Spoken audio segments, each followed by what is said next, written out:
30 సంవత్సరాలు 40 సంవత్సరాల దగ్గరకు వస్తుంది. ఒక్క చిన్న పాముగా చూడలే, తేలు చూడలే మా ఇంట్లో. అనంగిన్నదే కానీ మొన్ననే చూసినా, మరి అదేందో ఏమో కానీ నిజం 2 చూసినా ఒకటే వారంలో. అవును, ఇంకొకటి చిన్న పాము కూడా వచ్చింది. పాము నుంచి నేను మీకు చెప్పలేదు. ఇగో ఆడ సప్న నిలబడ్డ కానీ ఎక్కుతుంది, దునుకుతుంది, ఎక్కుతుంది. దానికి అందులోకి పోవటానికి ఛాన్స్ లేదు. అమ్మ ఏంది అది అట్లా పోతుంది, అది ఏదో పాము ఏదో అని వచ్చిన, అది నిజంగా పామే. అదు మా డాడీ అయితే 1 వీక్ నుండి రోజుకొక వీడియో, రోజుకొక ఫోటో పాముకు సంబంధించి. ఇదిగో దుబ్బాకల అంకుల్ వాళ్ళు ఉంటారంట, మంత్రి ఇచ్చిన ఇసుకిస్తారు, ఇంటి చుట్టూ చల్లుకో, కానీ దానికన్నా ముందు ఇంట్లో పాములు ఉన్నాయో లేవో ముందు చూసుకో, ఎందుకంటే లోపల ఉన్న పాములు బయటికి రావంట, బయట ఉన్న పాములు లోపలికి వెళ్ళవంట. అది చెప్తున్నారు అనమాట. నాకైతే ఫుల్ ఎంత మర్చిపోదామని డాడీ గుర్తు చేస్తుండు.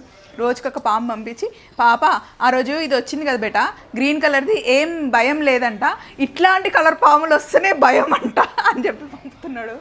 నాగుం పాములు వస్తే భయం అమ్మ. అవి కూడా మనల్ని ఏం అనవంటమ్మా, మనం వాటిని తొక్కితే, వాటికి ఏమైనా దెబ్బ తగిలితే అప్పుడే కరుస్తాయంట, తెలియకుండా తొక్కితే అట్లా భయం కాబట్టి. అండ్ ఇక్కడ ఆంటీ వాళ్ళు కూడా చెప్తున్నారు, ఈ మధ్య ఎక్కువ పాములు వస్తున్నాయి. అక్కడ ఒక ఇల్లు పాత పడిపోయిందండి, ఆ ఇంట్లో చెట్లన్నీ కొట్టడం వల్ల అందులో ఉన్న పుట్టపాములన్నీ చెదిరిపోయాయి అంటున్నారు. సో ఏదో ఒకటి చేయాలి. నువ్వైతే డోర్ పెట్టుకో అమ్మా, ఏం కాదులే. చలో అండి, బాయ్ బాయ్.